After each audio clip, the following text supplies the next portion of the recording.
Welcome to the JBP Podcast, Season 4, Episode 21, with Iain McGilchrist. I'm Michaela Peterson. This episode was recorded on February 15th, 2021. If you're not familiar with him, Dr. Iain McGilchrist is a psychiatrist, author, intellectual, and lecturer. He might be best known for his book, The Master and His Emissary, The Divided Brain and the Making of the Western World. Dr. Iain McGilchrist and my dad discussed a variety of topics related to the bifurcated brain, how we process reality as human beings, and the downfalls of the views that have shaped Western culture, according to McGilchrist. This episode is brought to you by Helix Sleep. I love my Helix mattress. Helix Sleep has a quiz that matches your body type and sleep preferences to the perfect mattress for you. You can also get an option where they make half of the mattress a different way so that your significant other, who likes it super soft or rock hard, can have a different type of mattress on their side. Helix has soft, medium, and firm mattresses great for cooling you down if you sleep hot, and even a Helix Plus mattress for plus-size sleepers. I took the Helix quiz and I was matched with the Helix Midnight. I have a bit of a hard time sleeping, trying to calm my brain down, and the fact I have a mattress I like makes a huge difference. Mixed with white noise, a cold room, an eye mask or two, and a memory foam pillow, I can relax a bit. If you're looking for a mattress, you take the quiz, you order the mattress that you're matched to, and the mattress comes right to your door shipped for free. Just go to helixsleep.com/Jordan, take their 2-minute sleep quiz, and they'll match you to a customized mattress that will give you the best sleep of your life. They have a 10-year warranty, and you get to try it out for 100 nights risk-free. They'll even pick it up for you if you don't love it, but you will. This is a great deal. Helix is offering up to $200 off all mattress orders and 2 free pillows for our listeners at helixsleep.com/Jordan. That's helixsleep.com/Jordan for up to $200 off and 2 free pillows. This episode is also brought to you by Relief Band. Relief Band gives me the peace of mind to not worry about nausea. Did you know that 1 out of 3 Americans regularly suffer from nausea? We've all experienced that horrible feeling, whether it's in the backseat of a car staring at your phone or reading a book, after one too many on a night out with friends, or even just the anxiety of a workday. Nausea can ruin a day, force us to change our plans, and in the most severe cases, make us unable to function. For those of you who can relate, I've got good news. Relief Band is the #1 FDA-cleared anti-nausea wristband that has been clinically proven to quickly relieve and effectively prevent nausea and vomiting associated with motion sickness, anxiety, migraines, hangovers, morning sickness, chemotherapy, and more. Relief Band is 100% drug-free, non-drowsy, and provides all-natural relief with 0 side effects for as long as needed. If you know someone who deals with nausea, Relief Band can make a great gift. Right now, Relief Band has an exclusive offer just for Jordan B. Peterson listeners. If you go to reliefband.com and use code JBP, you'll receive 20% off plus free shipping and no questions asked, 30-day money-back guarantee.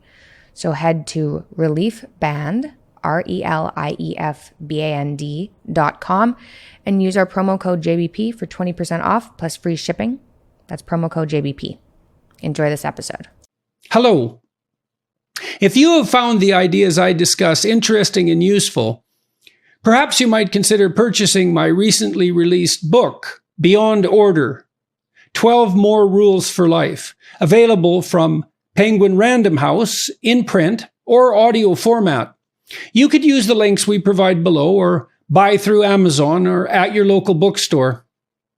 This new book, Beyond Order, provides what I hope is a productive and interesting walk through ideas that are both philosophically and sometimes spiritually meaningful, as well as being immediately implementable and practical. Beyond Order can be read and understood on its own, but also builds on the concepts that I developed in my previous books, 12 Rules for Life, and before that, Maps of Meaning. Thanks for listening, and enjoy the podcast.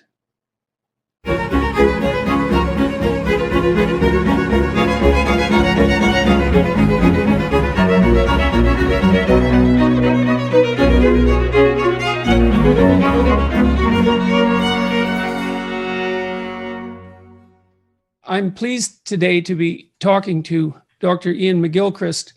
I met him in 2018 in London, and we had the good fortune to have a relatively brief conversation, which was taped and put on YouTube, and it was very productive. And so now I get to talk to him again, and hopefully for a longer period of time.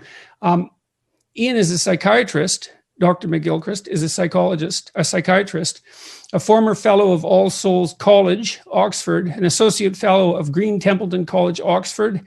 He's lectured all over the world. He's published a number of scientific papers. He's most well known for his book, The Master and His Emissary. And I think you have a copy of that. I asked you to get that so that you could show people. The Master and His Emissary, The Divided Brain in the Making of the Western World, which is an analysis of hemispheric specialization and its philosophical and scientific significance.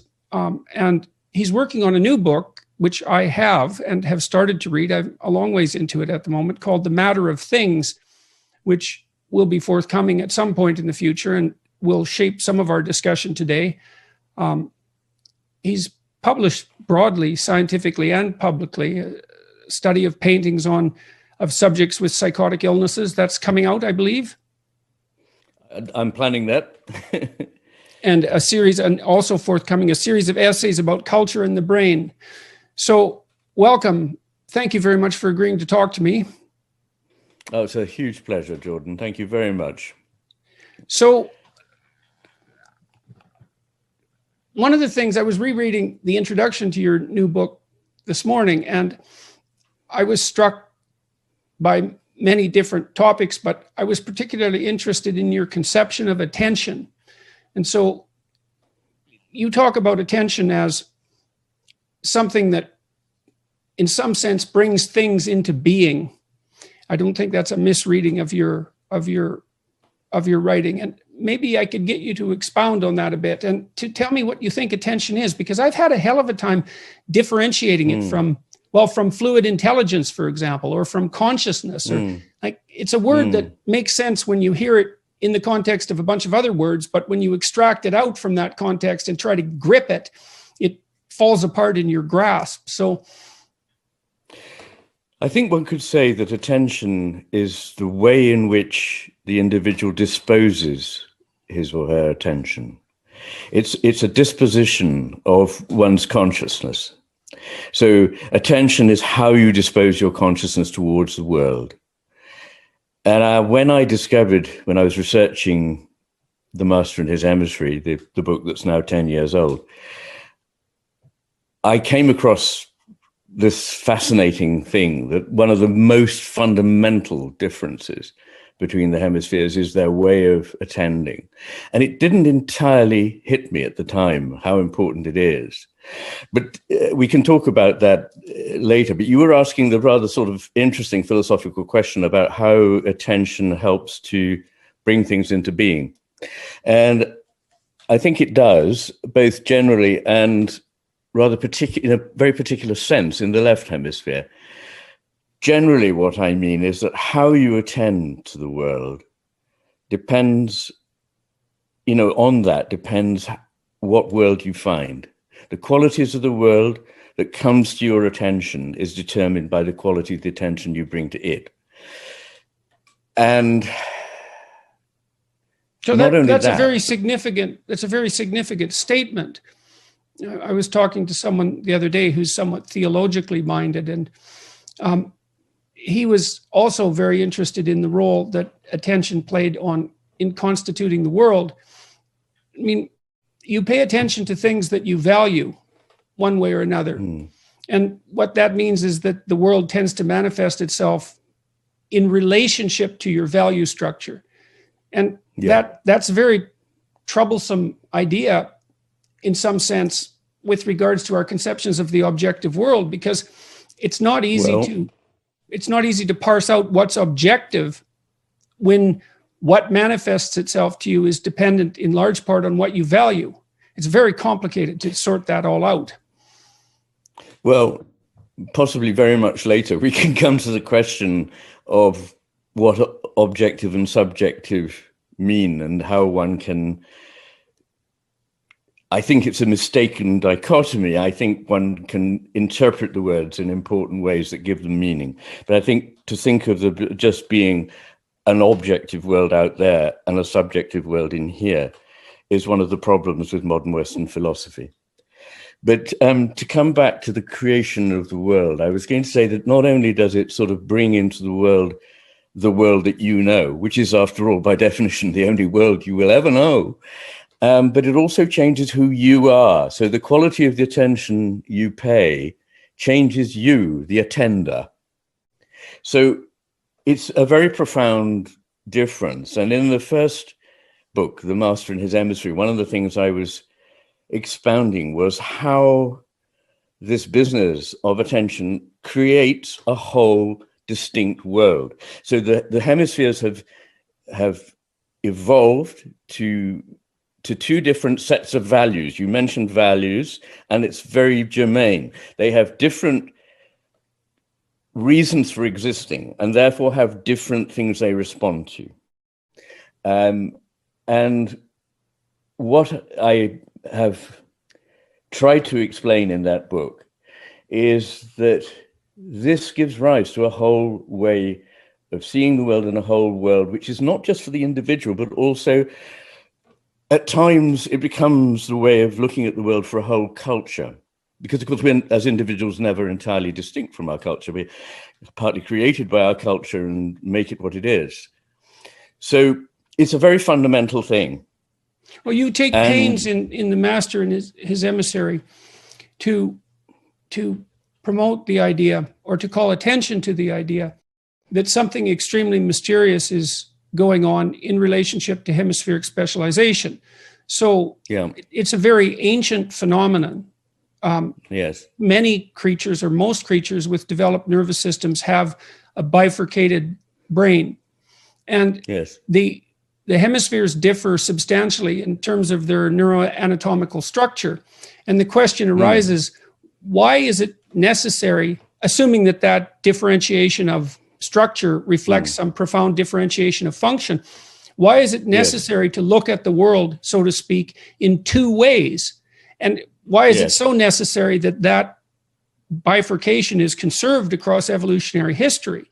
You'd think that one way would be sufficient, but it doesn't seem to be. And so the first question is, why do you have to look at the world in two ways? And the next question might be, well, what are those two ways? One of the things you outlined that's particularly fascinating to me is that the right hemisphere seems to be specialized more for what you don't know, whereas the left hemisphere is specialized more for what you do know.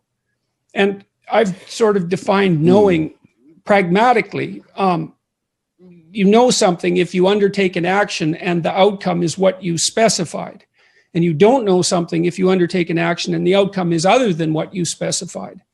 And that sort of reflects that novelty organization division that was Goldberg, I believe, that originated that the neuropsychologist. Well, Jordan, you've raised a whole bunch of points there, so I need a little bit of time to explain that. First of all, every neural network that we know of is asymmetrical, going down to the very most basic network that we know, and the most ancient one that we know. Nematostella vectensis, a sea anemone that is 700 million years old, is already asymmetrical in its neural network, and that's the earliest neural network we know of. And it's true of insects, it's true of worms, it's true of, all the way up to human beings. And the three questions that really got me going on this was, if the brain is there for making connections, and its power is largely lies in the connections it can make, why is it divided down the middle?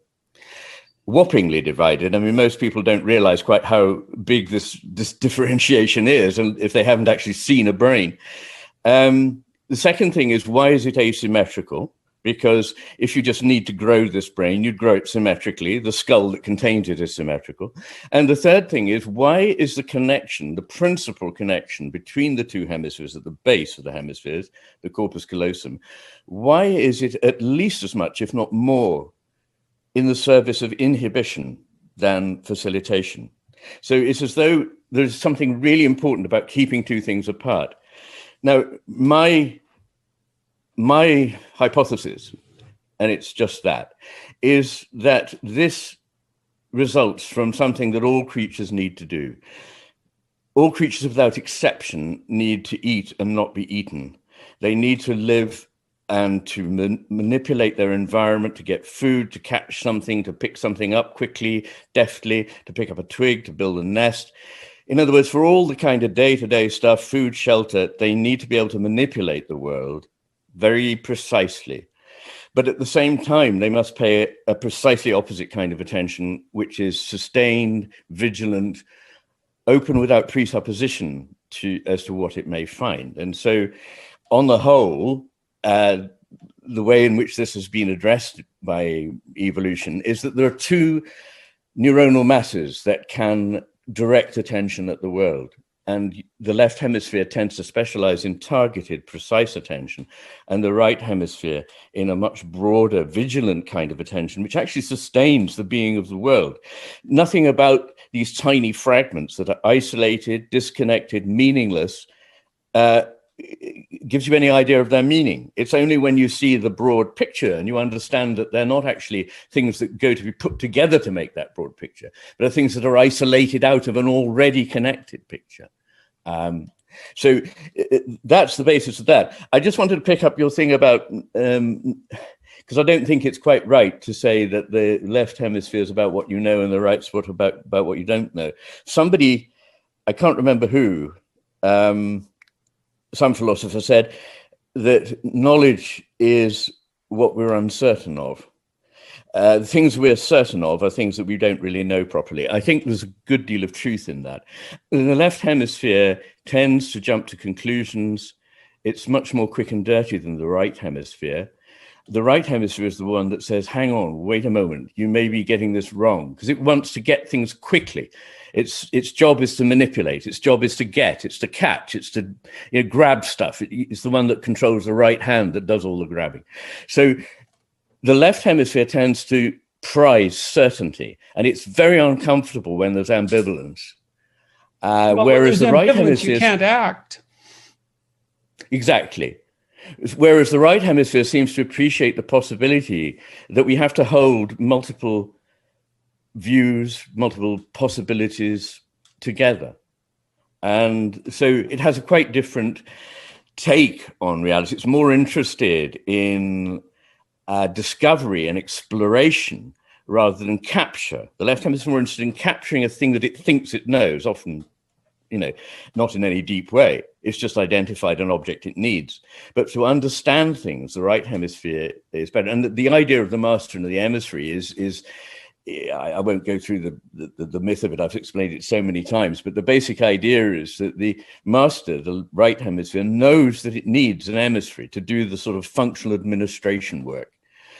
So it's aware that the stuff that it mustn't get involved with and that it can't know. Whereas the left hemisphere knows everything, as it were, in its eyes, because it only knows a tiny bit, which is explicit. And, there it is in broad daylight, down in black and white, no shades of meaning, no nuances, nothing implicit about it. So it thinks it knows it. And if you like, the downfall of the left hemisphere, and therefore I would go of the society, the civilization as it once was that we belong to, is that the left hemisphere doesn't know what it is it doesn't know. It's the famous thing, the Dunning-Kruger effect, that the more you know, the more you think you don't know, and the people who know least think they know everything. It's a little, that's not quite fair, but there's something of that about it, yeah. But can I pick up something that I touched on earlier? Please do. We were talking about creating the world through attention, and I think that is true. And there's a very big question there about what I mean by that. Do I mean just, as you say, subjectively or objectively? And maybe we should park that for the moment. But I don't mean either in a very simple way. But what is fascinating is that the right hemisphere, as I say, knows that there are things that it's not aware of. But the left hemisphere seems to take the attitude that if it's not attending to it, it doesn't exist. And this is very dramatic in clinical neurology. So people who've had a right hemisphere stroke, they not only, as it were, don't now pay attention to something, but they deny that that thing ever existed. There's wonderful, very rich accounts of patients. One of the ones that I really like is an experiment done by, who was it? Biziak and Luzzati, I think, back in the late 1970s, where they got a couple of highly educated people with right hemisphere strokes. And they was in Milan at the time, and they said, these people lived in Milan, and they said, imagine you're standing in the Piazza del Duomo in front of the cathedral and looking at the square. Describe all the buildings in the square, and they would describe only the ones on the right side that the left hemisphere only pays attention to. Whereas, but I need to say for the viewers that the right hemisphere pays attention to both halves of the world. So when you have a left hemisphere stroke, the world is relatively preserved globally. But after a right hemisphere stroke, you're only relying on this left hemisphere. It's interested in the bit of space which it can manipulate, the bit on the right. So they named the buildings down the right-hand side of the view of the square they had then. And then the experimenters asked them to go to the other end of the square and look at the cathedral facade and name the buildings.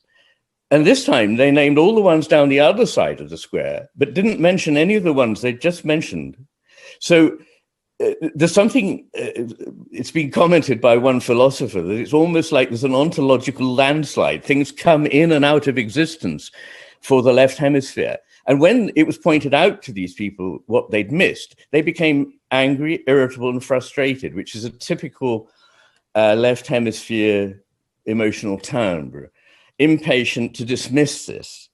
So I think that's intriguing. I mean, it's just one image. I mean, the very dramatic one is to do with denying that you have parts of the body. And as was pointed out by Fritz Langeler, I think, way back in the second decade of the 20th century, they don't only deny after a right hemisphere stroke that they have the left half of the body, which is not functioning because of the right hemisphere stroke. They will become very irritable if questions are asked about it, or they will just go blank. I mean, they will be talking perfectly coherently, and then they're asked about that, and they will go stumm, or they will become very irritated. And if you force them to recognize that they have a body on that side, although they're perfectly intelligent people, and they know they must always have had a left half of their body, they will deny it. And he says it's as though they never had a left half of the body. It's not only that it's not there now, it never was for them and never will be. Now, that's what I mean when I say that there are different levels of creativity of the world, or the creation of the world through attention, I should say, in the two hemispheres. Now, you're in your new book, and to some degree in The Master and His Emissary, you're mixing your neurological analysis with philosophical speculation, and you're trying to solve a problem. So maybe you could tell us what the problem is, that, and then we can discuss the solution. Well, I suppose the problem is the one that I mentioned, that there is a puzzle about why brains are set up in this rather odd way. But you're also pointing to a kind of philosophical malaise, right? So there's a conceptual problem, yes, but also an emotional or broad scale philosophical problem.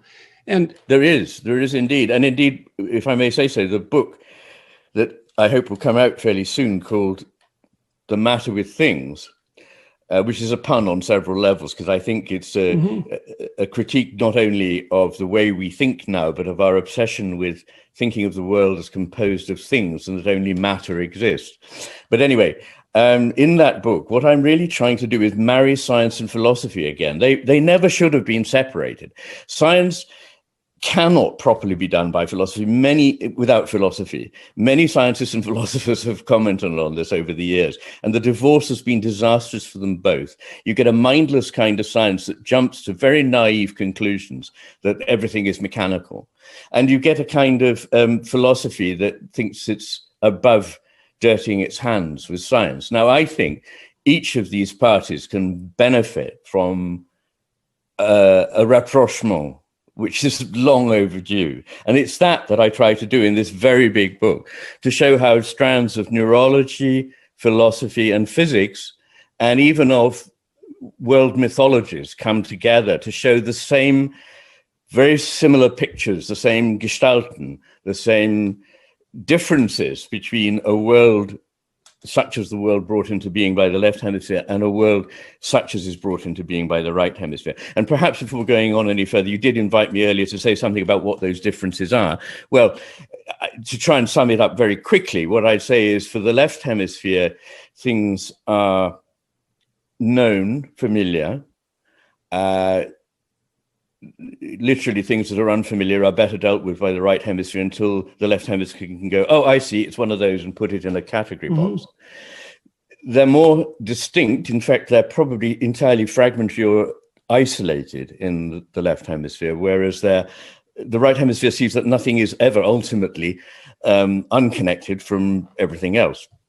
Things in the left hemisphere are frozen. They don't move. They don't change. Things in the right hemisphere are constantly flowing and changing, although flowing and changing and remaining the same are not necessarily an opposition. As we know, Heraclitus, my favorite philosopher, said, by changing, it remains the same, which is the image of a river, which is never, ever still for a moment. But the river outside my house that was there at breakfast time is probably there now.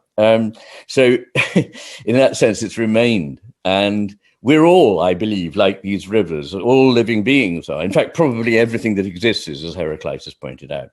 So what are the things? The left hemisphere abstracts. It tends to abstract from the body. It tends to abstract from the context.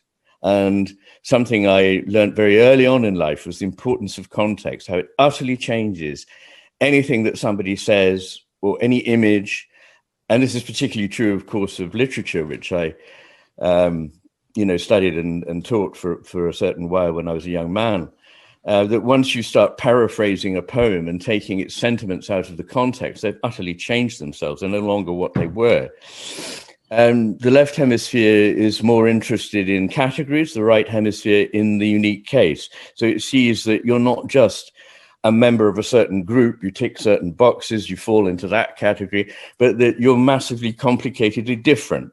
And I mean, this has a very real basis, when you look at neurological patients.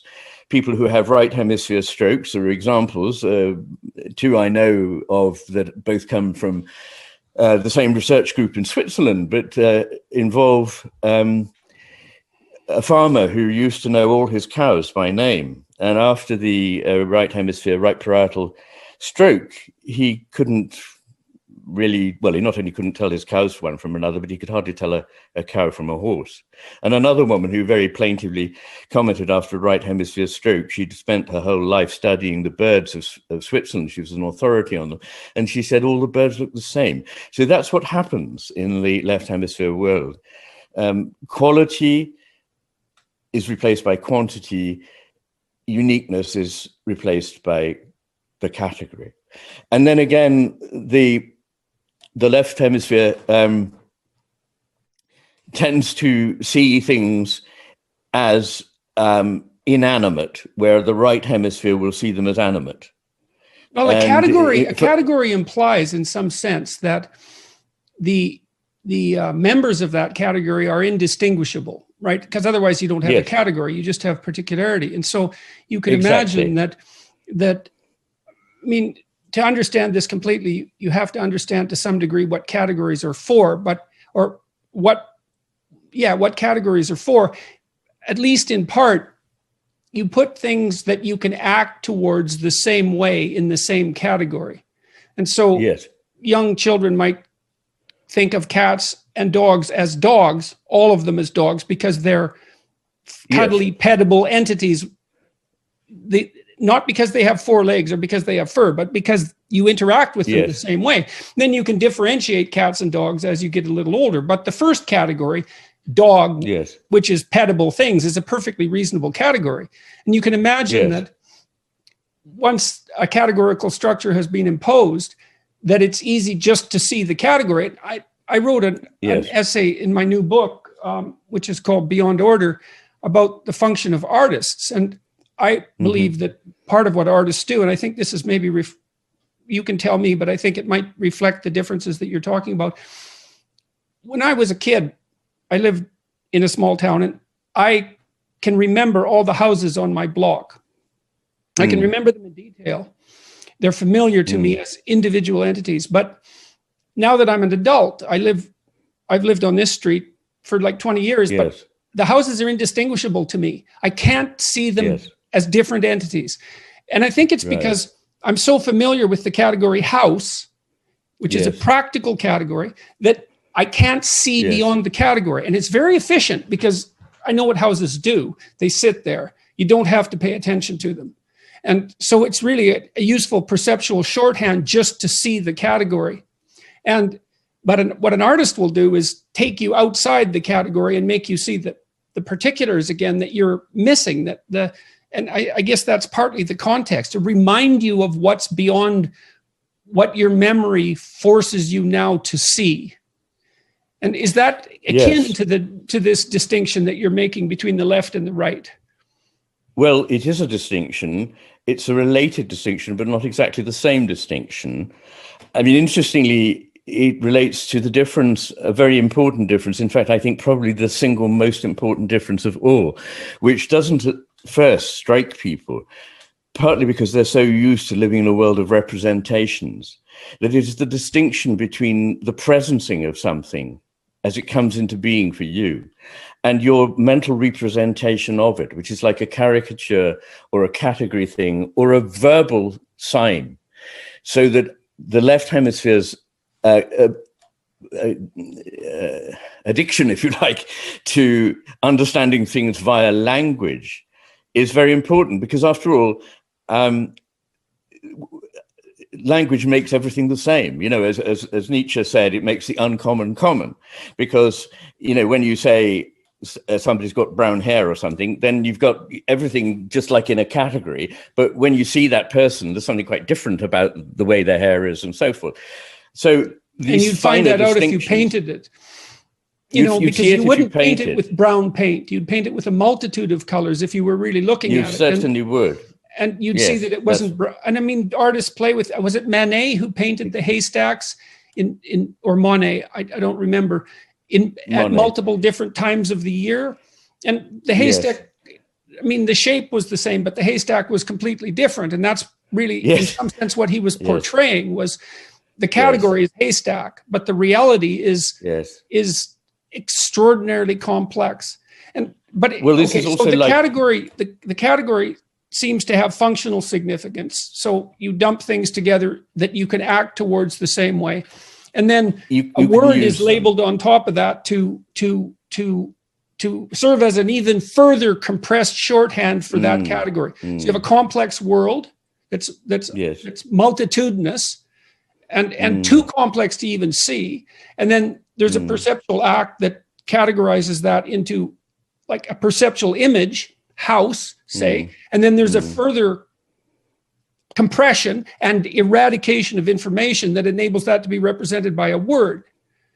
And now, the Greek philologist Max Müller said, it's interesting that we read encyclopedias, we have dictionaries, we read books, and we are with all these words, but none of the things that these words represents actually exists, because in the act of being represented, they are no longer the thing that was present. The very fact of representing it suddenly stops the presence of the thing. For me, this is very vivid in Wordsworth, and this comes back to some of the things you were saying about the liveliness of the childhood mind, that when he was a young man, and particularly as a boy, rambling in the Lake District, the world was very much still alive to him and coming into being for him. But that as a man, he went back there and, as it were, couldn't avoid seeing the landscape as, a picturesque mountain, a picturesque lake, one of those, if you like. And this is what he means by the phrase, the shades of the prison house closing round the growing boy, in his intimations of immortality on reflections of early childhood. So this is from this book. There was a time when meadow, grove, and stream, the earth and every common sight, to me did seem apparelled in celestial light, the glory and the freshness of a dream. Yes, that's it. This is what I'm referring to. And this really is one of the more important differences. I would say probably the core difference, that as it were, one world is real, vibrant, unknown in part, only known ever to a degree, and ever more coming into being and ever more coming into knowledge for the right hemisphere. And for the left hemisphere, already cold, finished, known, dead, put in a book, stuffed on the shelf, filed away. And we now live so much in this virtual represented world, partly because we're very much cut off from nature, which constantly reminds you of its vivid, uncertain liveliness. It confronts you with its audacious beauty and vitality all the time, partly because we've learnt to cut our minds off from our bodies. And so we think in this enormously abstract way, and partly because of city life, partly because of technology, which means we interact with two-dimensional screens rather than the three-dimensional depth, which is in a room when you're with someone, which is why, as you know, and I know, because we've both helped patients in our time, that it's very important to be in the room with the patient. It's a completely different thing that happens from anything you can do on the telephone or even like this. So part of the philosophical case that you're making is, I believe, that while we have a terrible conundrum as human beings, we need, in some sense, for the purposes of efficiency, to move towards the most efficient representations possible. And this has real bearing on the nature of perception itself. So I know, for example, that even in the primary visual cortex, so in principle, you know this, but I'm going to explain it for people who are listening. As the pattern signals from your retina move back towards your brain, they move upwards, so to speak, through a hierarchy of processing units. And even at the first stages of that processing, there's still more top-down input from other brain centers than there is input from the retinal structures themselves. And so what that implies is that even at the beginnings of perception, if you think about it as being built up from perceptual elements up towards the whole gestalt, which isn't exactly accurate, but it'll do for now. Even at the beginnings of the visual process, there's more input from what's inside than there is from the external world, so to speak, or at least as much. And then what seems to happen as we age is that increasingly that perception becomes solipsistic. And so we're only seeing what we know. And that's extraordinarily efficient because it's very hard to build up a new perception. You have to really investigate something in detail to see it anew. Whereas if it's the same old thing that you've seen 10,000 times, you can already use what you know. And it's not surprising you'd be annoyed if you were forced to jump out of that, because there's a tremendous amount of work that has to be done if you want to see something for the first time again. Well, as we both know, people would rather deny obvious truths than let go of a cherished belief. So that's certainly right. And we don't perceive the world as, in a naive way. We come to the world with our history, with our vast range of experience. And so, as you say, there's top-down effects on the lower end of things, or the lower end of perception from higher cognitive functions.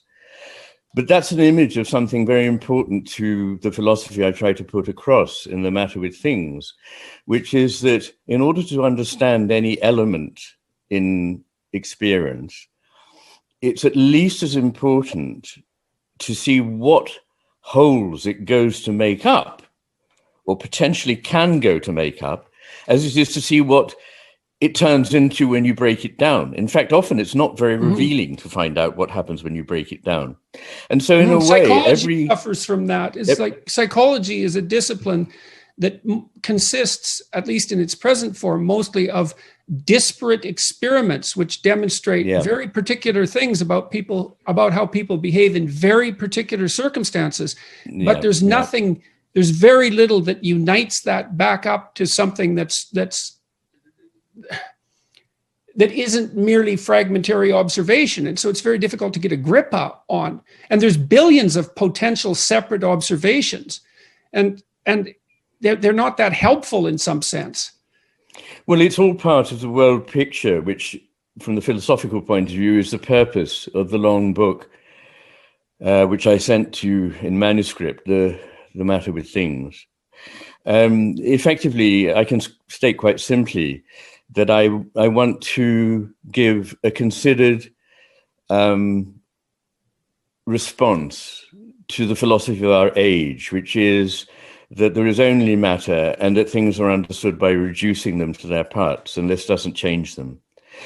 It's a very naive philosophy. It's simplistic and it's immoral because it changes the way we treat the world and other people and nature. It changes our idea of who we are in a very damaging way, ruling out things that other traditions have traditionally held as very powerful. And, coming back to your comment about how people cling on to things that they believe, and it's much more difficult to try and see something in a different way, especially with age. This is why, of course, most traditions of spiritual growth enjoin on the person paradoxes, to see things in a completely new way that violates all the ways that they thought they knew. So I use paradox in this new book, but not in some blind way. In fact, I show that what we mean by a paradox is that the view of the left hemisphere of something and the view taken of the right hemisphere of the same thing can never actually completely marry up. They have different qualities, and if you push the comparison or the desire to make them logically come together too far, you end up with a paradox. And this started happening, early on in the Greek, the ancient Greek period of philosophy with Zeno. This is where the first paradoxes come from. And I have a whole chapter on paradox, which I see as generated by the desire of the left hemisphere to say it must be this or it must be that, clinging on preferentially to the very fragmentary view of the left hemisphere. See, the left hemisphere is not good at understanding. That sounds a very blanket statement, and it is. But the whole of the first part of that book, the new book, is massively more thorough neuropsychology than is in The Master and His Emissary. So it's about as thorough as I could possibly make it. And what I do is I look at the ways in which we have any chance of getting an idea of what the world is. What are the portals of entry of, if you like, information about the world to us? And I take it that it depends very much on our attention, how we dispose our attention, perception, the judgments we form on the basis of perception, the ways in which we apprehend what we're dealing with rather than comprehend it. In other words, grasp it, as we say, with the right hand of the left hemisphere, take it, use it.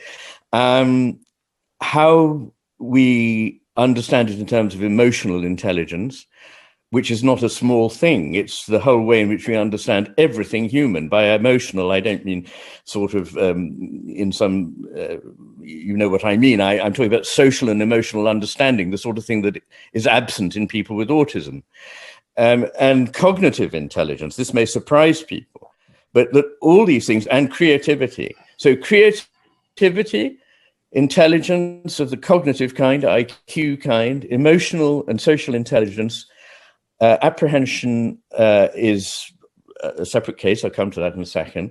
Perception, attention, and judgment. All these are better performed by the right hemisphere. Only apprehension is better performed by the left hemisphere. So the only thing the left hemisphere is better at is getting a hold on either an idea, very precise, clear one, or on a thing that it wants to use. But all the manifold complexity which our intelligence brings to bear in order to understand the world, all of that is better done by the right hemisphere. And I can say that on the basis not just of experiments in normal subjects, but on seeing what happens when you have either left hemisphere damage or right hemisphere damage. To summarize a vast chunk of information, which I hope will be there for people to read very, very soon. to summarize that very briefly, what one would say is that when you have damage to the right hemisphere, your grasp of reality is the main thing that's impaired. You don't understand it, you don't connect with it. Your ability to understand what's going on disappears.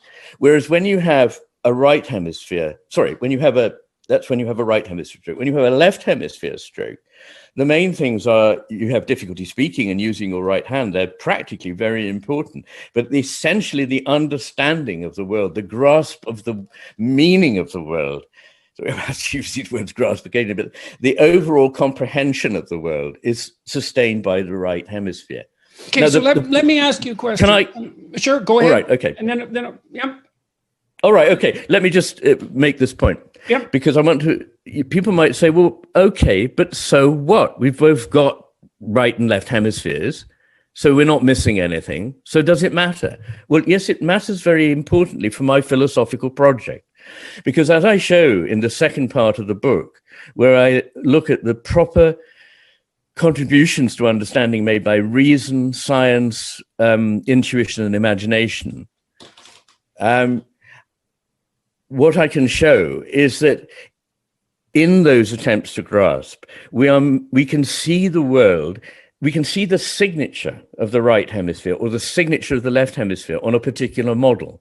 So if we have two possible models of a certain action or an aspect of reality or of space or time, which I deal with in the third part of the book, and indeed in philosophical history and in the history of physics and so on, there have tended to be opposing views of the world.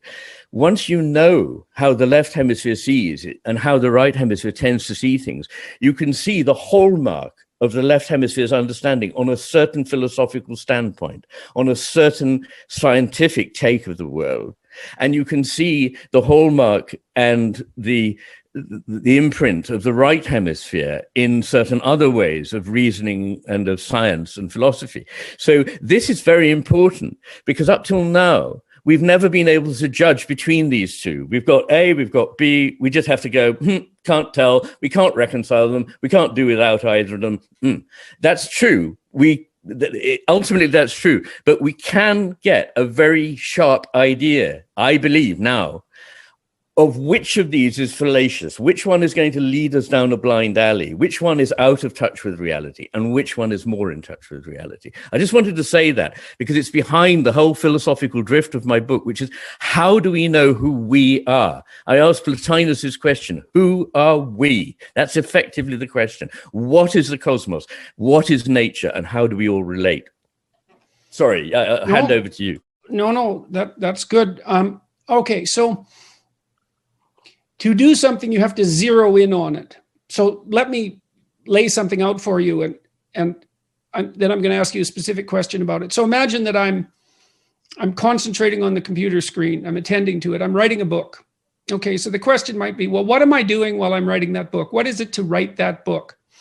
Well, at the most focused level of my consciousness, the most focal level, that involves voluntary control of my fingers.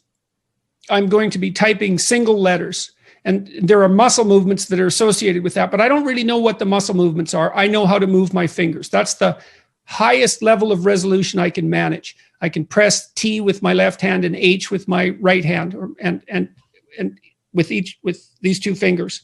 And so that's sort of where the pedal hits the metal in some sense. That's where my intent meets the world. Okay, but I'm not typing letters. Sorry, I am typing letters, but at the same time, I'm typing words. And at the same time I'm typing words, I'm typing phrases. And then I'm typing sentences, and I'm typing paragraphs, and I'm typing chapters, and then I'm typing books. And then the book itself is an artifact that's nested inside higher order structures. So while I'm writing the book, but the reason I can write the book is because I'm imagining a world within which the book is nested. And so I'm focusing on something very specific. Like I can't write the book without pushing the letter T with my left index finger. But I also can't write the book without apprehending the book as a whole. And, when I edit not letters because I can spell, but I edit words. I substitute one word for another. I edit phrases. I edit sentences. I edit at the paragraph level. Like all of these levels actually exist. Now, is it reasonable to suppose? So, sorry, I'm going to add one more level outside that. So you might ask, well, why am I writing a book? And it might be, well, because I'm a practicing scientist. And why is that important? It's, well, I'm a dutiful citizen, let's say, trying to uphold my moral responsibility. And you might say, well, why is that important? And I would say, well, that's part of my proper moral engagement with the world. And then I can't go farther outside than that. Now, is it reasonable to suppose, if you think about that whole structure as a kind of lens that focuses us in on the world, is it reasonable to suppose that it's the left hemisphere, so to speak, that's concentrating on the T's and the H's, and that as you move up that hierarchy to broader and broader levels of conceptualization, that the manner in which those higher levels are conceptualized shifts more and more to the right, or is processed more and more by the right? Is that a reasonable way of looking at it? I think you could, but I'd need to sort of gloss it a bit. I mean, what you've beautifully described is what the right hemisphere knows, and which John Muir summarized by saying, if you try to get hold of any one thing and pull it, you find that it bring with it the whole of the rest of the universe. Yet that sentence you're writing is informed by your personal history and the history, therefore, of your culture, and therefore, and so on and so on and so forth. So everything that has gone to make you is present in that business of the book. And so you're not, of course, at any one time aware of more than a tiny bit, but there's a very fallacious and superficial argument that if you're not conscious of it, in that sense of the word conscious, then somehow you're not doing it. But of course you are. The whole thing emanates from what I call the field of view. Now, suppose rather than, we can take the example of the typing, but you wouldn't be able to type at all if you were thinking about what your fingers were doing. But nonetheless, it would be stupid to say that you're unconscious while you're typing. Of course you're not unconscious. Somebody playing a Bach fugue has got to use all their fingers and their hands, and their feet at the same time. And if they concentrated, they could only concentrate and focus on one finger. Of course, that would stop the whole music for a start. But they're conscious, of course. They're just as conscious when the whole thing's happening as they are if they think about the finger and stop it.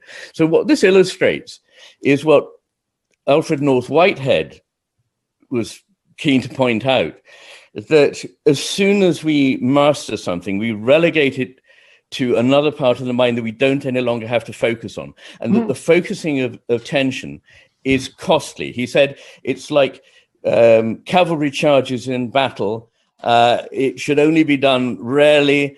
You need fresh horses, and it comes at a high cost. So that's a good analogy, because you build a little machine. The things that we do unconsciously are in no way inferior stuff. So, for example, the Bach fugue is not inferior. When a surgeon is learning, he or she has to be very conscious of what he or she's doing, the actual business of the hand cutting. But when the surgeon is very skilled, he can hum, listen to the radio, chat with colleagues, and it's all happening. Similarly, a chess player, a bad chess player, has to be conscious of every move, but a really good one is not unconscious. It's very, very highly conscious, but it's not focused. Now, my distinction finally answer your question, is that focused attention, this focal attention on the detail, is what the left hemisphere does. It can only take in about 3 degrees of the attentional arc. So it's incredibly limited. And as Whitehead says, it has its uses in an emergency, but really it's not a satisfactory way for living. And what I think is happening is that we are now more and more saying anything that I'm not actually focusing on right now doesn't exist. All the implicit stuff, all the unconscious stuff, all the things that go to make up the richness of our both cognitive and emotional and embodied selves isn't really important. We focus down on this tiny bit that the relatively unintelligent left hemisphere knows about. and is aware of. So when I say conscious and unconscious, I like to say, don't think of these as two separate realms, like, two tanks with perhaps a trap, and things can pop up from the lower tank into the higher tank or whatever.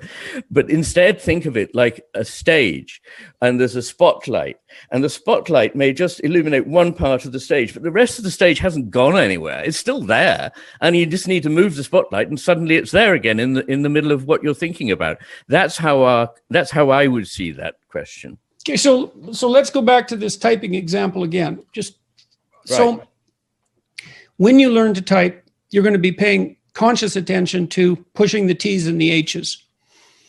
As you learn to type, you start perhaps being conscious more of, maybe you're attending at the level of the phrase. Like, you don't have to be consciously attentive to those things you've built automated machinery for. Now, they say when kids learn to read, it isn't enjoyable to begin with because it's effortful to learn to process the letters, and it's effortful to learn to process the words. And it's not until they can automatize the letter and word processing, and so they can read the word at a glance, that they start to be able to be conscious of the phrase and the sentence.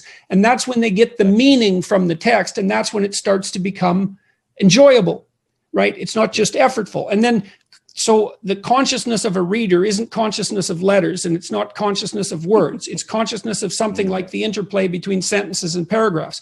And it's like your consciousness floats above the highest level of automatization that you've been able to manage. Does that seem reasonable to you? Well, I mean, when you're playing a musical piece, for example, you don't pay attention to what you've practiced because you've got that. You pay attention to the sequencing of what you've practiced. And the greater a musician you are, the higher up in the abstraction hierarchy you can focus because you've automated all the lower stuff. Well, now, yes, and that comes back to what? I'm sorry. No, I'm trying to get the relationship between that and the hemispheric specialization. Well, I think I've done my best to point out that the right hemisphere is the one that is able to attend to the whole gestalt. Ultimately, is dealing not in fragmentary entities that have to be put together, but in gestalten that already exist and are nested, so that you go down from one level and you find another. Famously, you can go from the body to the organ, to the tissue, to the cell, to the organelle, to the, and each of these at each stage is a whole that has its own qualities and its own rules, really, and works in a semi-autonomous way. So there's always freedom between the levels of understanding. There's always space. It's rather like the gaps in the structure are where the light gets in. If you tighten everything up, then you've got total darkness. So what we're trying to do all the time is to know enough to be able to act, but to leave it open so that we can know more and really understand where we are and what we're doing when we're acting. So I think these are significant differences between the left hemisphere, which is utterly goal-directed and very direct in the way in which it achieves or aims to achieve its goal, and the right hemisphere, which is sustaining this and also seeing the goal in a wider whole. The reason of typing these letters is not just to make the keys go up and down and to have a bit of paper at the end of it, but because you want to influence minds that are now unaware of this, but will know about it soon. So I think it's the difference between this again, Whitehead says as a civilization advances by the number of actions that can be made automatic or below the level. Sorry? Without thinking. Because thinking is a very complex thing, isn't it? I mean, what is it? And a number of people have commented rather along the lines that I'm saying, that it's not so much right to say I think as in cogito, but in the words of Lichtenberg, the 18th century German philosopher and physicist, es denkt in mir. Something is thinking in me. And that is the me. It's not separate, and it's not unconscious in the sense of it has no life, it has no meaning, it has no purpose, it has no direction. Absolutely not. It has all those things. And one of the things I'm trying to argue in the last part of May I say something just about the structure of this book? I started off on it, this new book, and I'm just going to say a little bit more about it. Yeah. So I've explained. Yeah, well, we're trying to grasp something large, going through its parts, and it's not such a simple thing to do. It's not a simple thing to do. So the first part of the book I've explained. It gives one an insight into a simple fact that in terms of having access to the reality of the world, the right hemisphere is better than the left. And it has a special take, if you like, which we can recognize, so that when we're having to choose between two opposites, we can choose one, if we want to, over the other. Then in the second part of the book, I'm looking at the pathways to knowledge, using attention, perception, judgment, intelligence, so on. How do we put them to use? Well, I think the main ones are science, reason. I think most people would say they're important. I would say intuition and imagination are also vastly important. Now, none of these is infallible. None of these can say that it can deal with everything. There are proper limits to science. Otherwise, you're peddling untenable, naive scientism. But it is a very important thing for us to respect and to do honorably.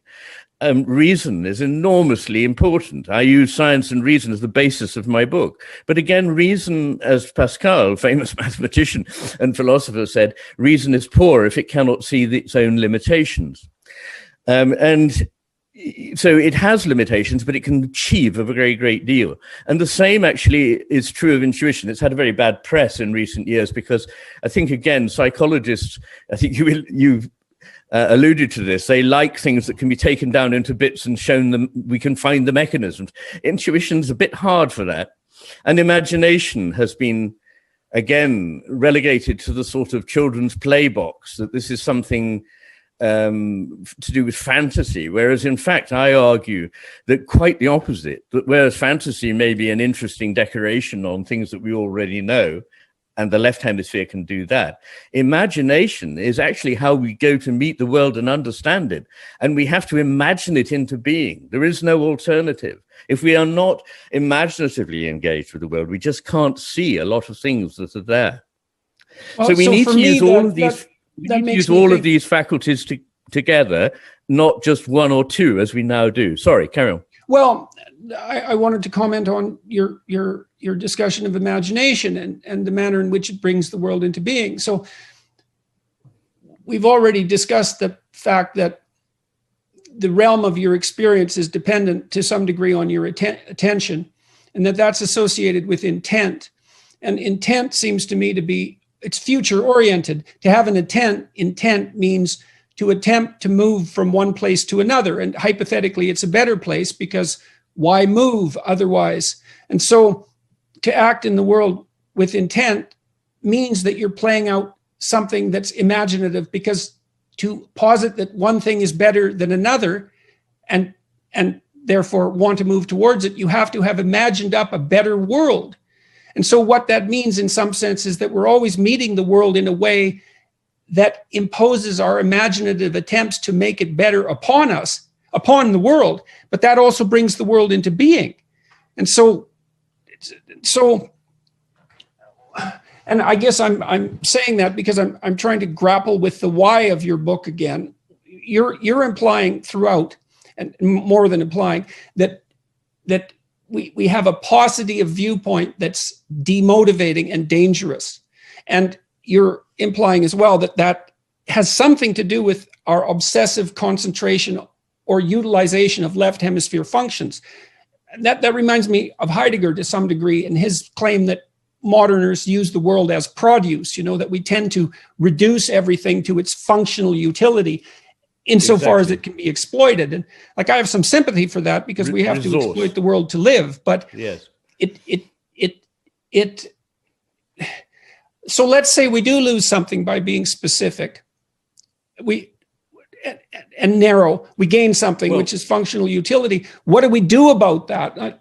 You're trying to understand it and why it is. What do we do to fight against it? Well, that's a whole separate question.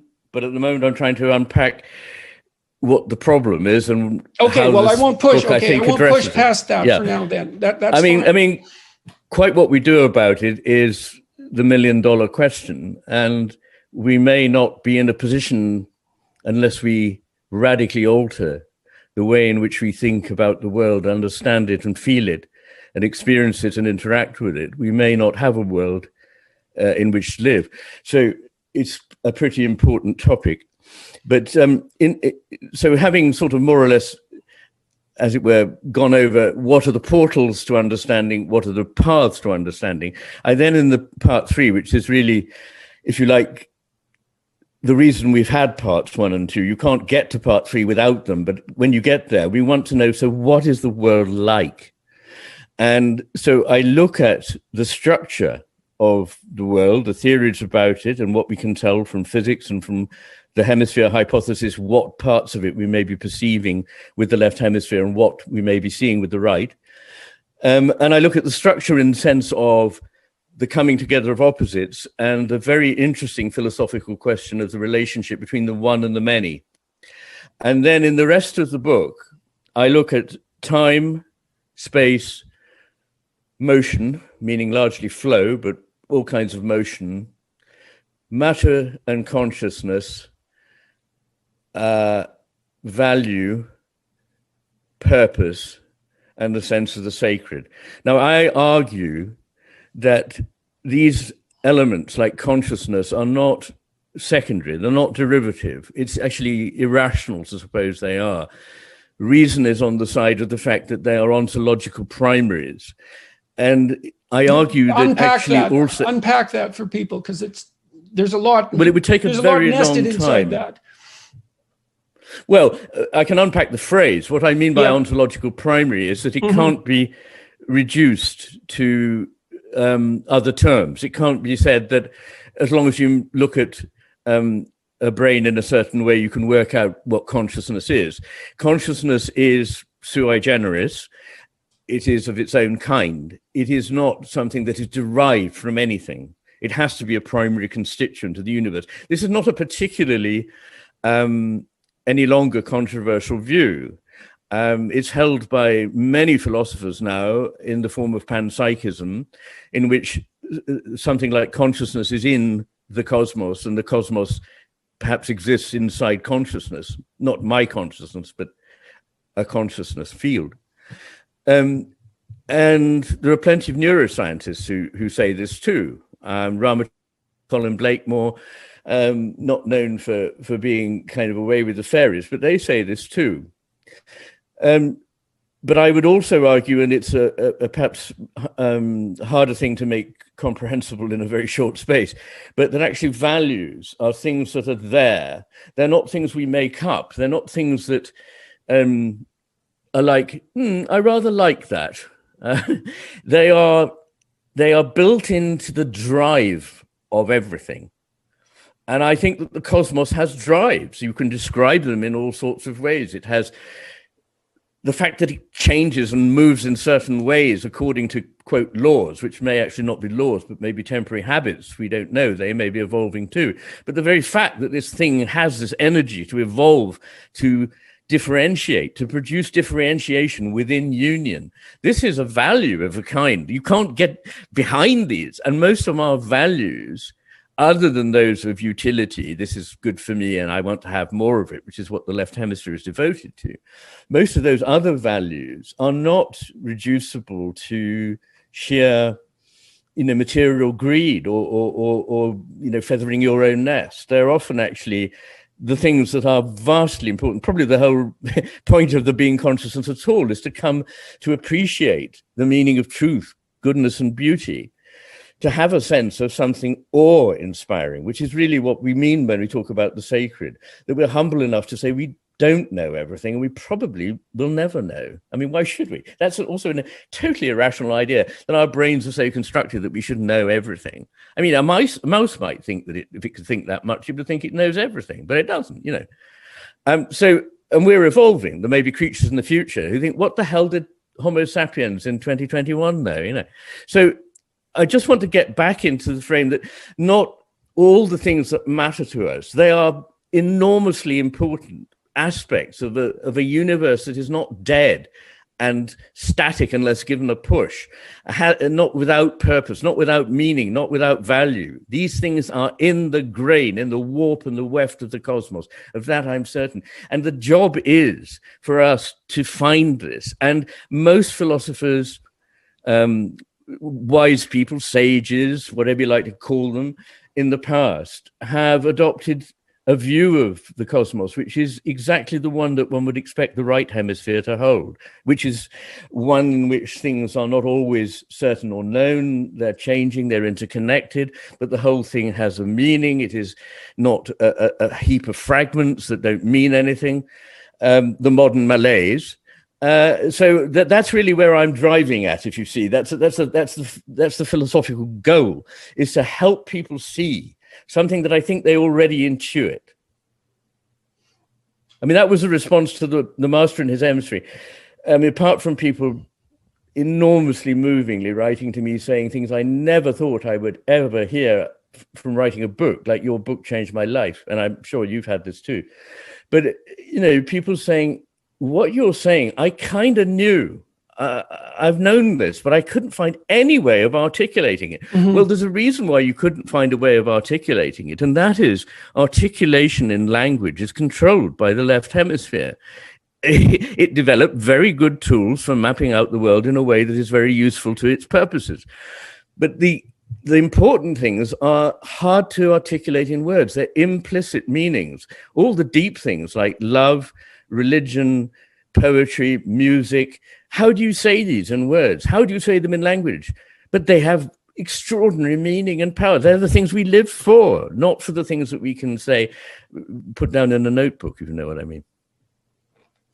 So what's driven you in this direction, do you think? I mean, you made a very large number of claims in that last section of thought.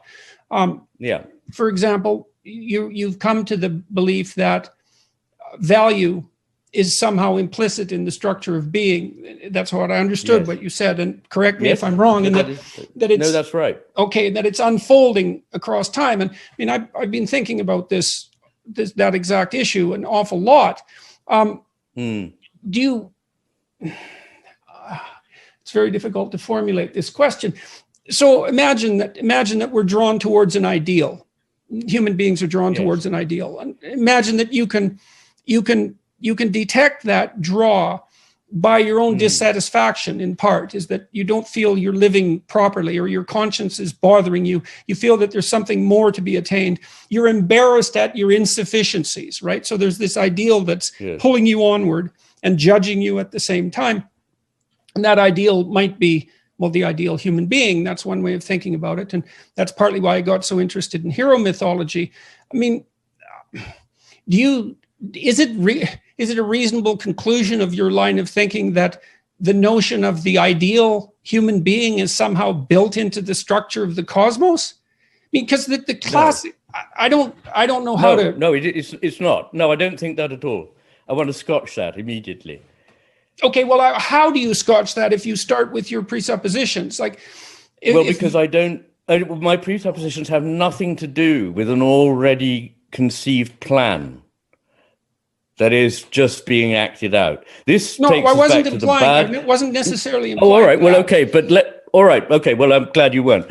But a lot of people think that if I say these things, I must be positing an engineering God who sort of tinkers with things and makes things happen according to his purpose. Yeah. Okay, that's fair. This. I mean, I was implying that in some sense. I mean, because the question would be, where does your insistence that values are part of the structure of being, where does that find its limit?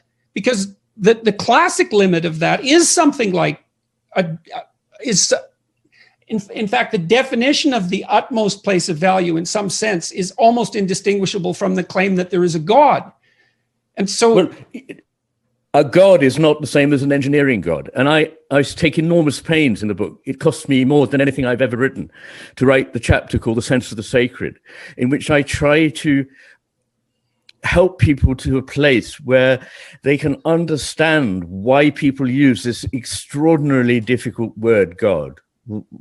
It's not a satisfactory term, but it's the term we have to name an aspect of our experience that if we don't name it, disappears from our lives. And that's not to say that there isn't something there that merits whatever we mean when we say divine. I mean, we haven't defined what we mean by divine. And we're back in the nets of language. We're trapped in the nets of language, as Schelling said.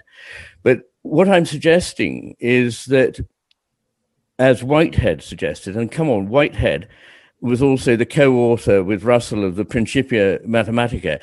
He wasn't a fantasist. He had this, I think, incredibly deep idea that whatever one likes to call the divinity, God, whatever, is the thing that the cosmos has relation with. Relation is at the core of being. I even argue that relation is prior to the relata, prior to the things that are related. That sounds nonsense. How can you relate? How can you have a relation if there isn't anything yet to relate? But there's a wonderful image called, in Indian mythology, called Indra's net, which covers the universe. And in it, the idea is that the filaments of the net exist before the net, before the crossing points, which are the things we see. And on those crossing points, there are little gems which reflect every other gem in the net. Now, that would take a very long time to unpack, but perhaps it can set things going in people's minds. But the idea I have... A gesture to the right hemisphere. is that relation is prior to anything at all, really. And that therefore, the whatever we mean by God and whatever we mean by the cosmos are in some sort of dynamic relation, which is an evolving one, in which the outcome is excitingly not known. If it were known, it would all be some horrible, possibly sadistic play by an almighty, all-knowing God. I mean, look, I'm going to be talking to Rowan Williams shortly, but I don't want to go into all that I mean by that. I don't think God is omniscient and omnipotent, but I don't think he's not either.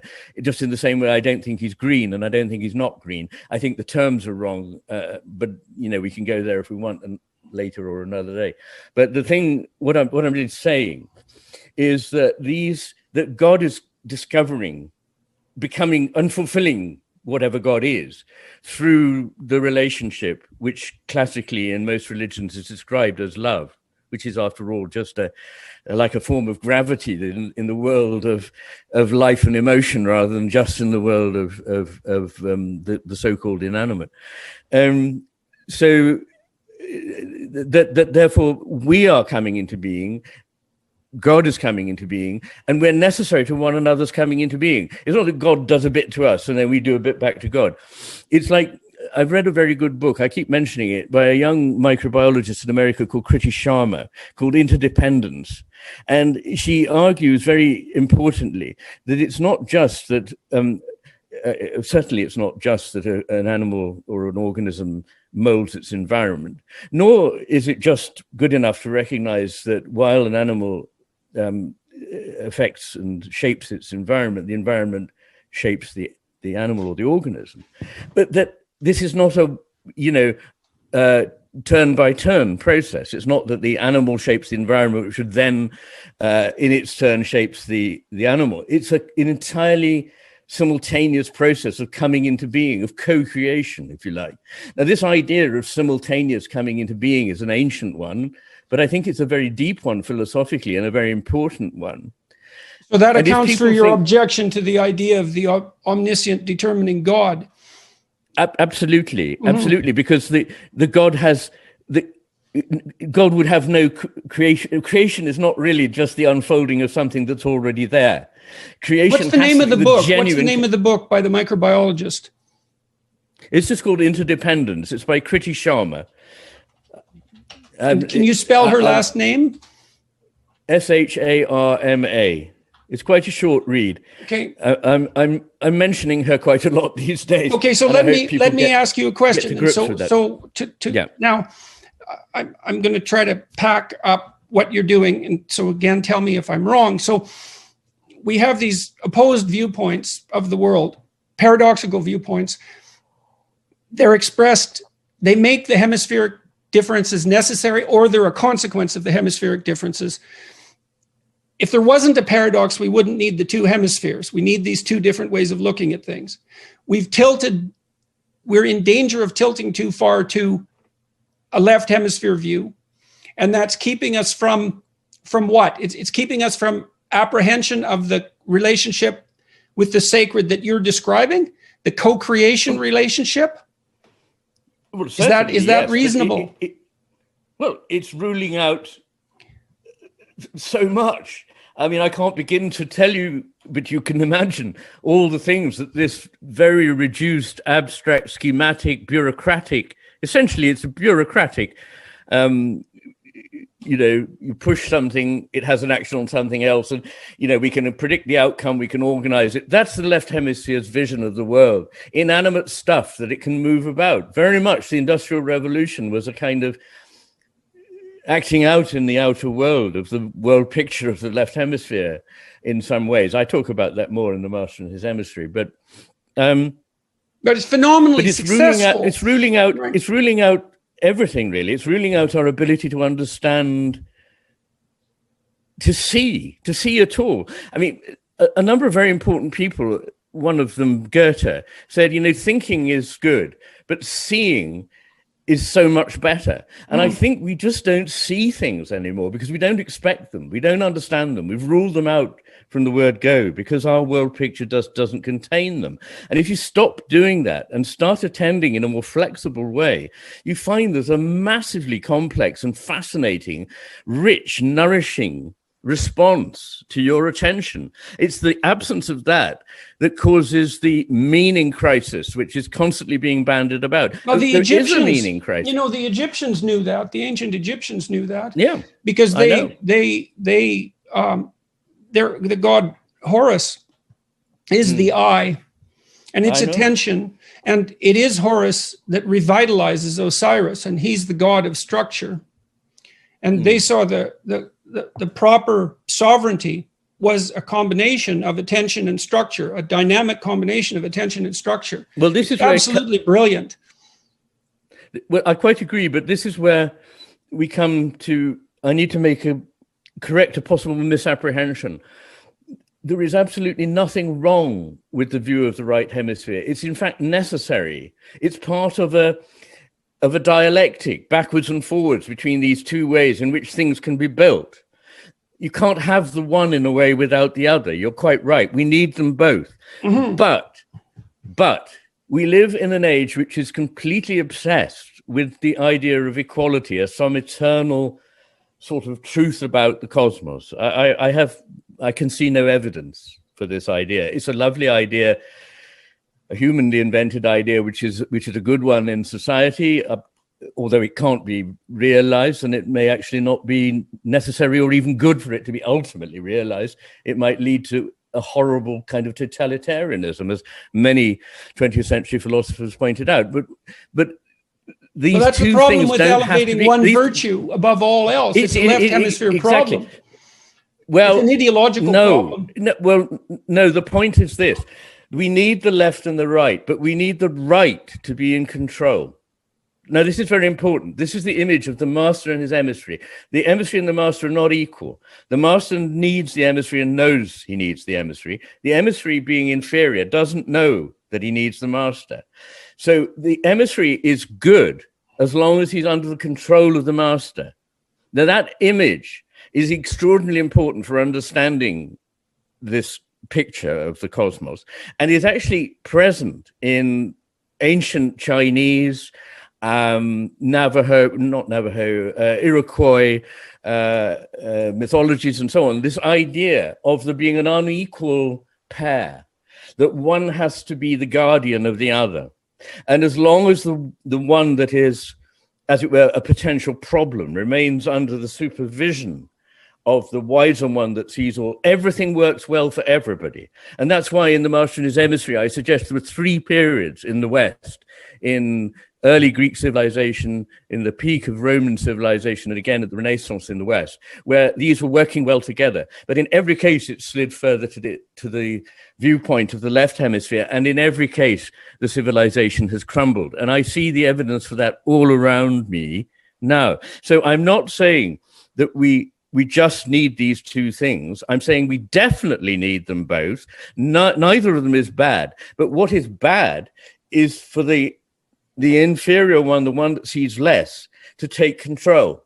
And it's very easy for it to take control because, like the less intelligent person that thinks it knows everything, it thinks, I've got it, I've understood it. There's no more. We do 3 more experiments and we've cracked the universe. It's all just a matter of, a few more years of science and we'll understand everything. Well, I don't believe that's the case. Let me let you in on some of the things I've been grappling with here. So I talked to Matt Ridley and Bjorn Lomborg recently, and they're enthusiastic Enlightenment rationalists.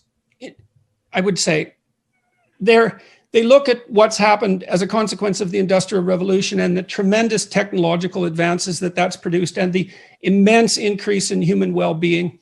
And they say we can continue with that into the future. We can produce a world, and perhaps are already producing a world, where poverty is increasingly going to be a thing of the past. And we can bring the rest of the world up to the standards of living that characterize the West. And we can continue to expand the pie.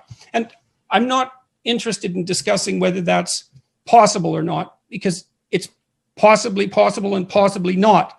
But it's a particular vision, right? It's a vision of the extension of material comfort to everyone.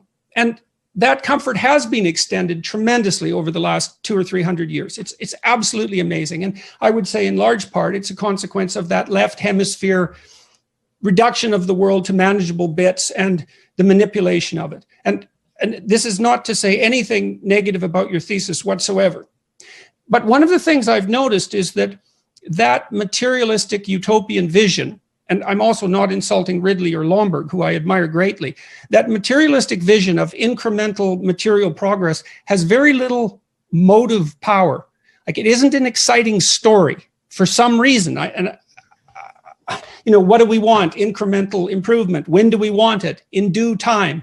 It's not a gripping story. It's lacking something. And you seem to be pushing towards something that might be the medication for that lack. There's nothing in that vision that speaks of like a grand destiny for the individual, for society. And there are many religious traditions that insist that human beings exist in a relationship with the divine, and that it's only in living out that relationship that life is imbued with the proper kind of meaning. And proper means sufficient to keep you from malevolence, I suppose, sufficient to be in love with life. Now, you posited in some of your statements a while back that we're in this co-creation relationship with the divine. And that isn't too far off from my understanding of many classical religious propositions, that human beings participate in the act of creation. Whether we participate in the act of creating God is a whole different question, but we can leave that aside. I mean, so then the question is, what's the question that arises out of that? I'm still trying to drive down at exactly what the main point you're making. You've worked on this book for a tremendous amount of time. Something's driving you hard, and it's the revelation of a solution to a very important problem. And the revelation seems to be something like an attempt to explicate a higher order vision, something that we can aspire to. And the drive to this is that I don't think that we live in an enlightened era. We live in what David Bohm called an endarkened era, in which what we think is enlightening us is in fact inducing misery.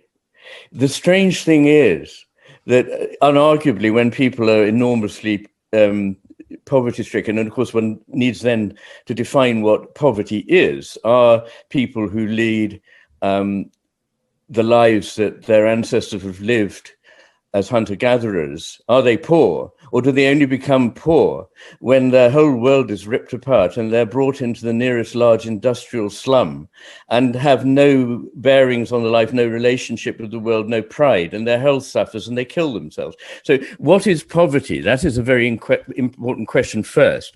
But also remedying poverty, extreme poverty, is of course enormously important. No feeling person could could argue against that, but it's not enough. As yes, one rather well-known historical figure said, man cannot live by bread alone. And the thing is that there's only bread in this story, but that leaves out everything. Right.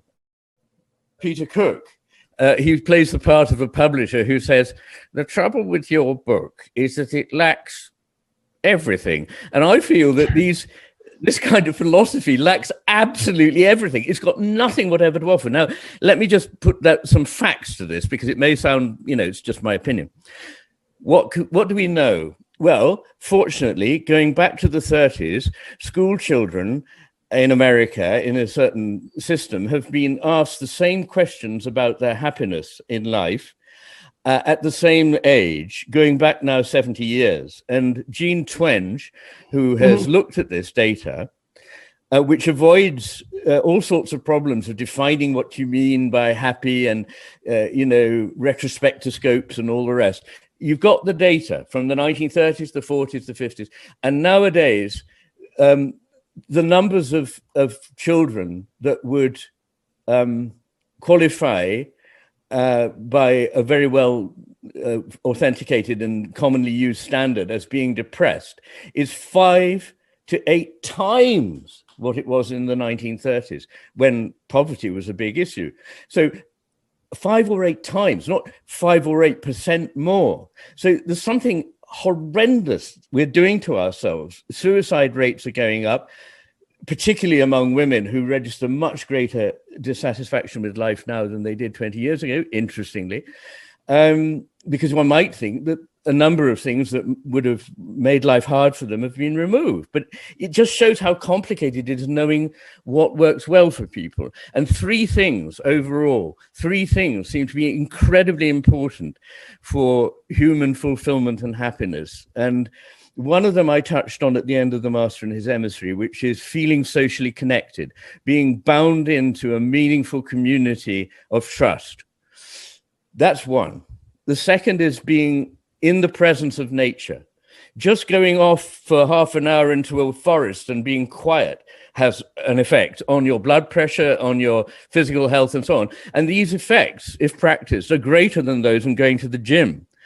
And the thing that really struck me is there is the Oxford Handbook of Religion, I think it's called, but it looks at enormous bodies of evidence about the well-being of people who are adherents to a religion and those who are not. And not only, as you very well might expect, are the people who are not adherents to religion much more prone to anxiety, depression, drug addiction. They cope less well with crisis, they're more vulnerable generally, but they're actually physically not so well. So, for example, rates of stroke, of heart disease are comparably better amongst the believing group than the unbelieving group, with the difference between those who do cardio exercise, for several hours a day. So, and even smoking, it's a more powerful effect than smoking. Social connectedness is more powerful than smoking.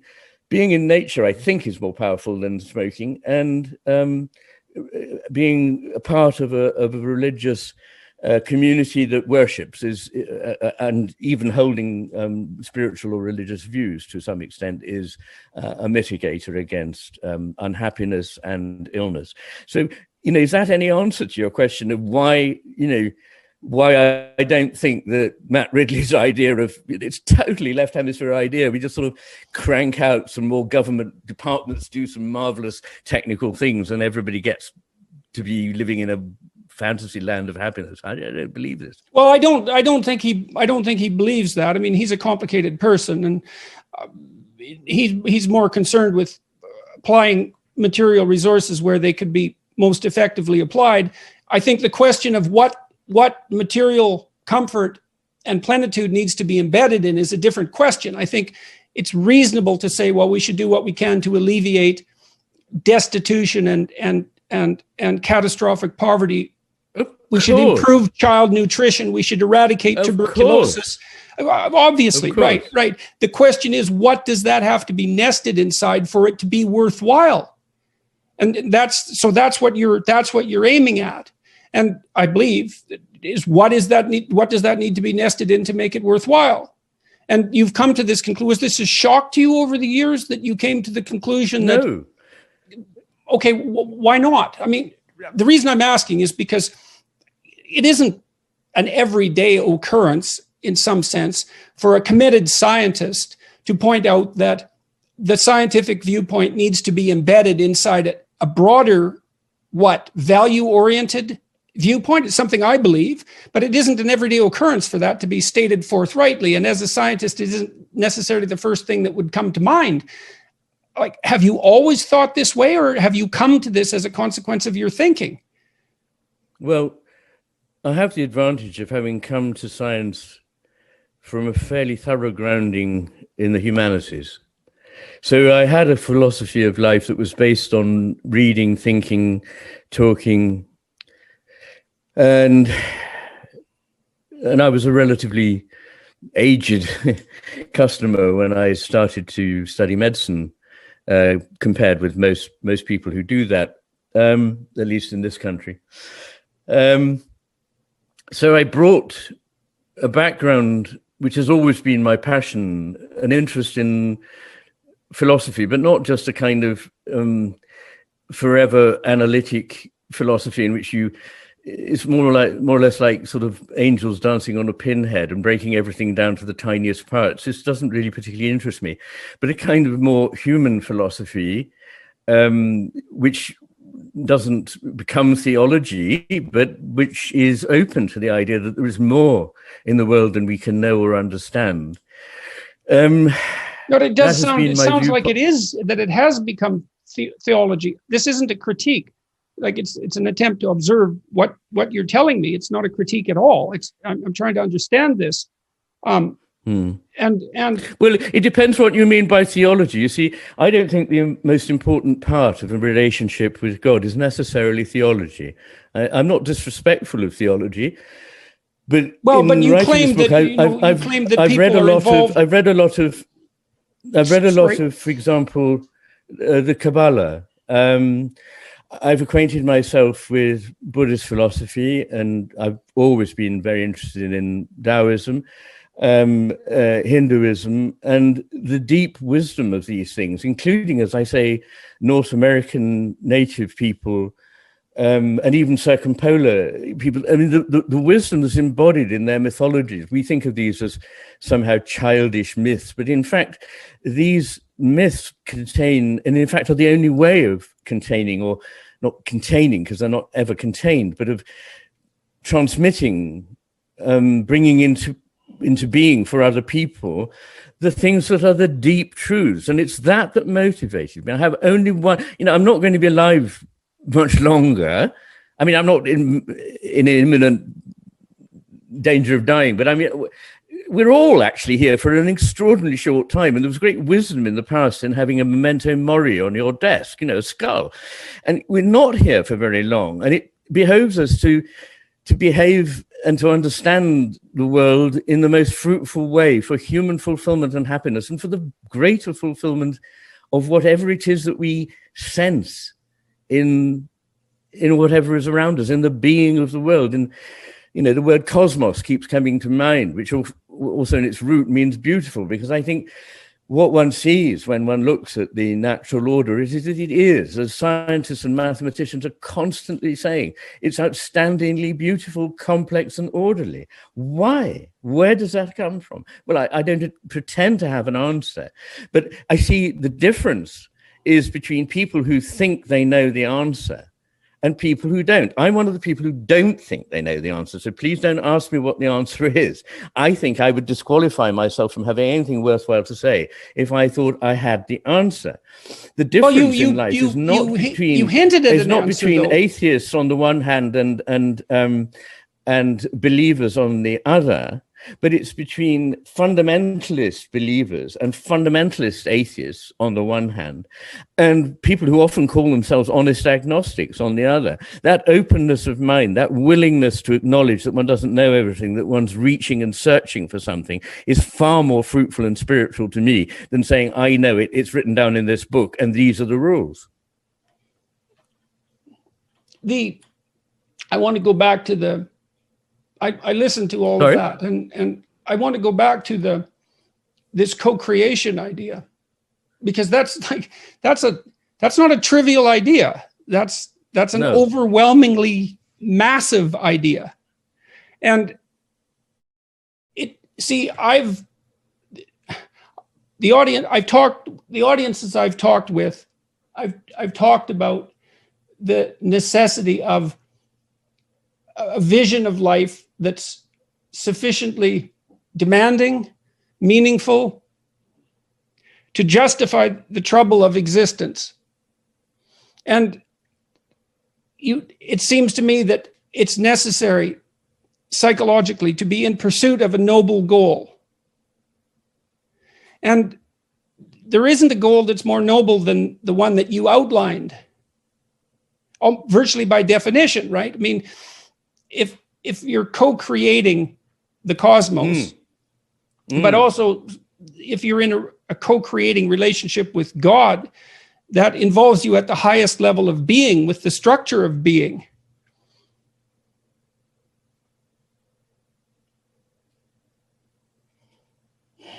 Well, again, because we're talking inevitably in shorthand, because this is why this book is so colossally long.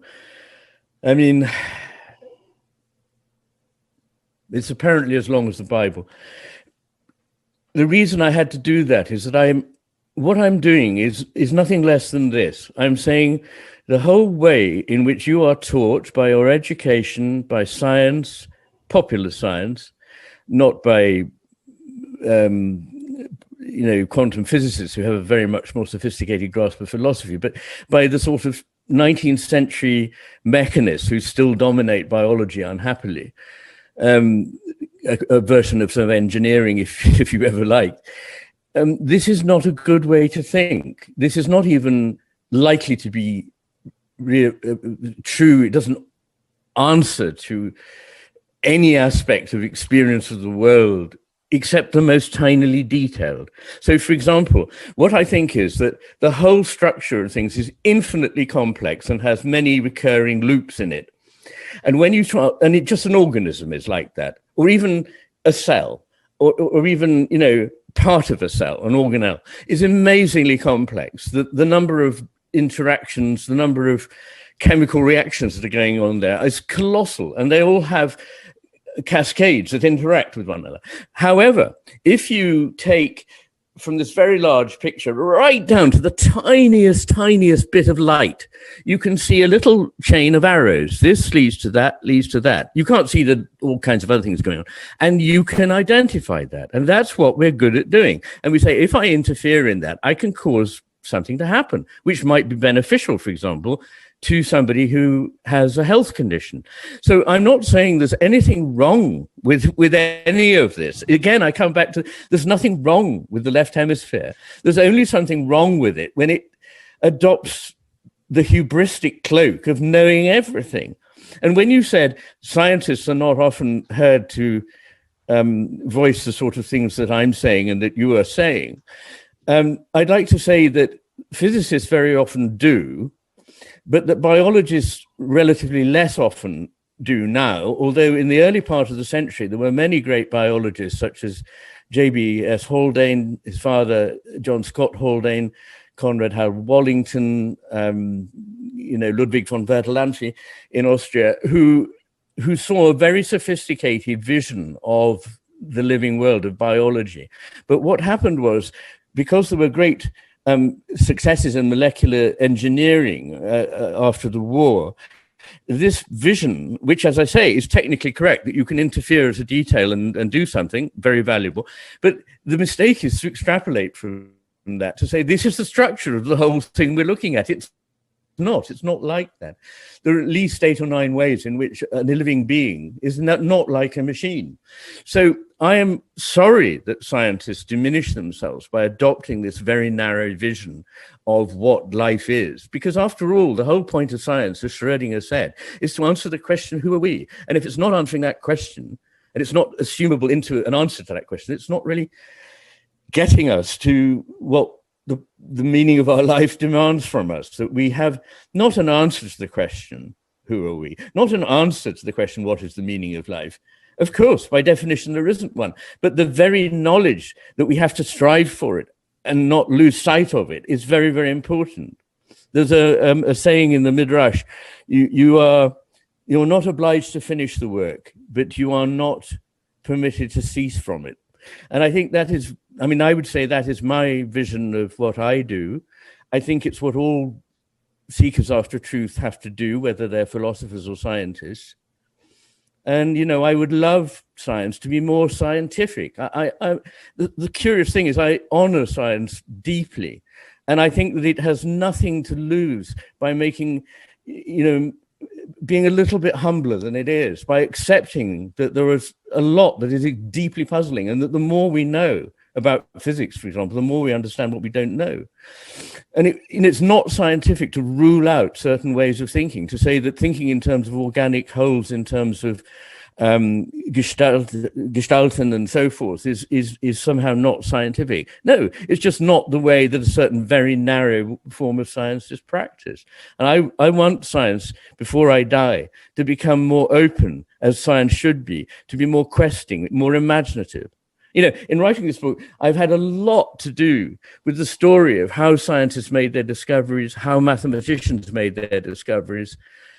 And they very rarely, if ever, as George Gaylord Simpson himself said, one of the great mainstream molecular biologists of the last century, it's very rare that they make them by following the scientific method. The scientific method is a retrospective thing that is fitted onto what actually happens, which is extraordinary insights of intuition, seeing shapes, testing them out, of course, which is a scientific method, of course. But it's not this kind of boring, rule-bound thing that it's often made out to be. Well, I think with that statement, that's a good place to end for today. It was a nice conclusion. Gone for an hour and a half or so, and I appreciate it's all right with me. Very, very much you talking with me. Hopefully we can do this again. I want to get further through your book. I'll keep everybody posted as to the progress of the book and to where they can obtain it when that becomes possible. Is there anything else that you wanted to mention today that you want to bring up before we close? Well, no, I want to say, first of all, which I haven't really had an opportunity to say, how enormously glad I am that you are, back in debate with us all. And long may that be. And I think the conversations we have are good. I hope other people may think that too. Well, we're going to put that to the test. And I'd like to just draw people's attention to the fact that in the last 6 months, it is 6 months, I think, 6 or 7 months, we've developed something called Channel McGilchrist, which is a place on the internet where you can find out more about my stuff. You can see talks, lectures, podcasts, things I've done, what I'm, and generally keep up to date. There's a forum there where you can enter into and discuss my work.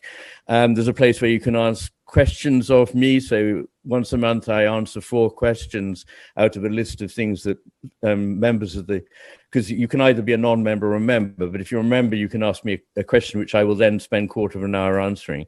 So, that's my attempt to try and give back something that isn't just, the odd book every 10 years. So, well, we'll make sure that we put the links and all of that in the description of this video.